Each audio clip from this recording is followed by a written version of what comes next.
America ने आसिम मुनीर को न्योता दिया है। इस न्योते का मकसद क्या है? क्या खेल अमेरिका आसिम मुनीर के साथ खेलना चाह रही है? उसके यार पाकिस्तानी आर्मी चीफ को अमेरिका में बुला के कर दिया इंटरनेशनल बेइज्जती पूरे पाकिस्तान की। भाई साहब उसको परेड में एंटर तक हमारे आर्मी चीफ को नहीं होने दिया।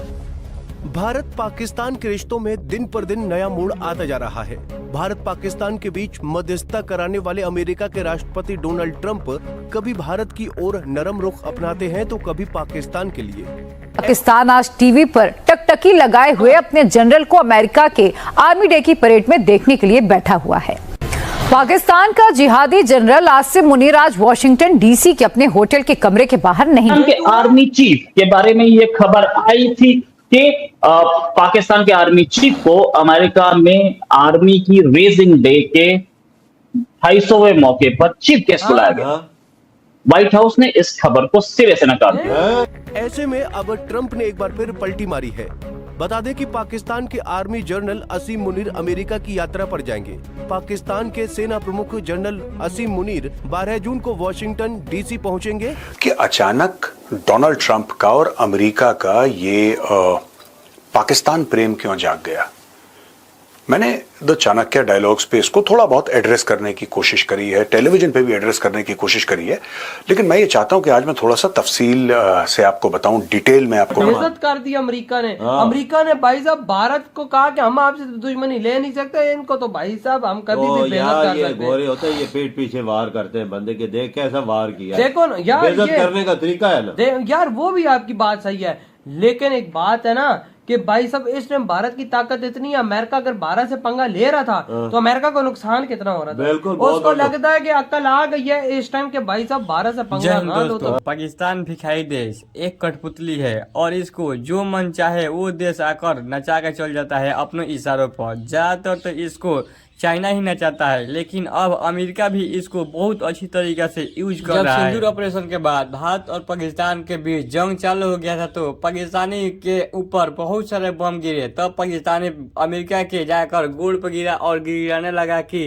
किसी भी तरह भारत से बचा लीजिए। तब अमेरिका ने पीएम मोदी से बोले कि अब जंग रुक जाना चाहिए, यानी सीज फायर हो जाना चाहिए। तो पीएम मोदी करारा जवाब देते हुए बोले कि ये जंग कभी बंद नहीं होगा। जब भी पाकिस्तानी आतंकवादी ऐसा हरकत करेंगे तो जंग चालू रहेगा और इसका अंजाम बहुत बुरा भुगतना पड़ेगा पाकिस्तान को। लेकिन उसी टाइम से अमेरिका पाकिस्तान के पक्ष लेने लगा। पहले तो ये बोल रहा था अमेरिका के डोनाल्ड ट्रंप की हमने सीज फायर करवाए हैं, यानी पूरा क्रेडिट अपने ही ले रहा था। पाकिस्तान के आर्मी चीफ आसिम मुनीर को बुला रहा है अपने यहाँ, यानी अमेरिका। और अमेरिका पाकिस्तान के पक्ष लेने का यह कारण है कि पाकिस्तान ईरान और इजराइल के मामले में न पड़े, यानी इजराइल और ईरान में जो जंग हो रहा है उसके बीच में पाकिस्तान भिखारी देश ना पड़े। ने जो बाइडेन सरकार में रक्षा मंत्री, उप विदेश मंत्री और यूएन महासचिव एंटोनी गुटेरेस से मुलाकात की थी। अप्रैल में अमेरिकी प्रतिनिधिमंडल ने भी रावलपिंडी में मुनीर से मुलाकात की थी। ये सारी टाइमलाइन बताने के मकसद मेरे ये है कि ट्रंप के 6 महीने के कार्यकाल में पूरी दुनिया ये तो समझ गई है कि वो अमेरिकी राष्ट्रपति कम बल्कि एक कारोबारी की तरह ज्यादा काम कर रहे हैं। और यानी कि अफगानिस्तान पाकिस्तान की हमारे साथ मत मिलाओ, हमारा पाकिस्तान के साथ दूर दूर तक का कोई मेल है ही नहीं यार। इट्स लाइक चॉक एंड चीज, बिल्कुल अलग मामला है। हम एक लाइन में या कहीं एक गैदरिंग में उनके साथ दिखना भी नहीं चाहते। ये भारत का एटीट्यूड हो गया। फिर ट्रंप ने बोला कि Pakistan has got great leadership, some people may not like what I say but it is the truth. बहुत बढ़िया बात है। फिर ट्रंप ने बोला कि Pakistan makes some really marvellous, some really great products.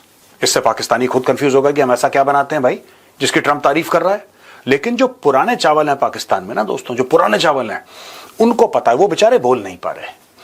और आज उनके दिमाग में क्या है?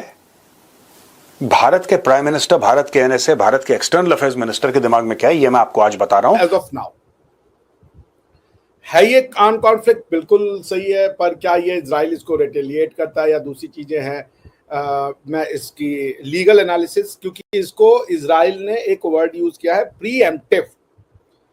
Pre-emptive strike. आज से इस रेड के पहले बुश ने किया था जब 9/11 हुआ था, तो फिर उसने भी प्रीएम्प्टिव स्ट्राइक की। 9/11 कह रहा हूं, जब उन्होंने इराक पे हमला किया था WMD का नाम देकर के, वेपन ऑफ मास डिस्ट्रक्शन का, तब भी उन्होंने यही पाकिस्तानी बोल रहे थे कि इंडियन मीडिया झूठ बोल रहा था, कराची पे हमला बता रहा था, लाहौर पे हमला बता रहा था, इंडियन मीडिया झूठ बोल रहा था। पाकिस्तानी मीडिया इसी खबर को बढ़ाता जा रहा था। व्हाइट हाउस ने जब इसे डिनाई किया तब जाकर के क्लैरिफिकेशन आई कि पाकिस्तानी मीडिया बड़े बड़े झूठ बोलता है अपने आर्मी चीफ के लिए। मैम, ये झूठ जो बोला गया पाकिस्तान की तरफ से बड़ा अच्छा लगा। मैं झूठ तो बोलते हैं तो बहुत अच्छा लगता है, लेकिन ये एक्सपोज भी हो गया। क्या सिचुएशन, मतलब क्यों ये झूठ बोला जा रहा था और बेइज्जती नहीं हुई क्या? देखिए, बेइज्जती उसकी होती है जिसके कोई इज्जत हो। पाकिस्तान और इज्जत डोंट गो टुगेदर। सेकेंडली, झूठ सच इन्होंने आखिरी बार कब बोला था, मेरा पहला सवाल ये है। और अगर पाकिस्तान को कुछ अच्छा मिले और कांग्रेस घुंघरू बांध के ना नाचे, ऐसा नहीं हो सकता। तो सबसे पहले जो है राम रमेश ने घुंघरू बांधे और नाचना शुरू किया कि उनको तो अमेरिका ने बुला लिया, ये कर दिया, वो कर दिया। वो सारा सब कुछ इसलिए था ताकि वो मोदी को बता सके और भारत को नीचा दिखा सके। सबसे बड़ी बात ये, देखिए, ख्वाजा आसिफ काफी दिनों से कह रहे थे कि we are doing the dirty work of America. ठीक है, तो एक हिसाब ये इस चीज को साबित करने की वो कर रहे थे। करते हैं बंदे के देख कैसा वार किया, देखो ना यार, बेइज्जत करने का तरीका है ना यार, वो भी आपकी बात सही है, लेकिन एक बात है ना कि भाई साहब इस टाइम भारत की ताकत इतनी है, अमेरिका अगर भारत से पंगा ले रहा था तो अमेरिका को नुकसान कितना हो रहा था। बिल्कुल, उसको लगता है कि अक्ल आ गई है इस टाइम के भाई साहब भारत से पंगा ना लो, तो बेहतर है इन पाकिस्तानियों को सर पे ना चढ़ाओ। तो बेहतर अगर भारत ने हम पे सीधी उंगली कर दी तो भाई हम कहीं के नहीं रहे। बिल्कुल। और देखो जिधर होटल में बैठे हुए हैं वो तो ही बैठे हुए हैं, तो कोई टेलीफोन उन्होंने नहीं किया, आओ या ना हो, ये उम्मीद है कल परसों चढ़ के वापस आ जाएंगे ना। कुछ तनक्का तो परेड हो गई है इस टाइम। तो भाई साहब हमारे आर्मी चीफ कमरे में बैठे हुए हैं कि कब हम बुलाएंगे, तो बुलाया है ही नहीं है।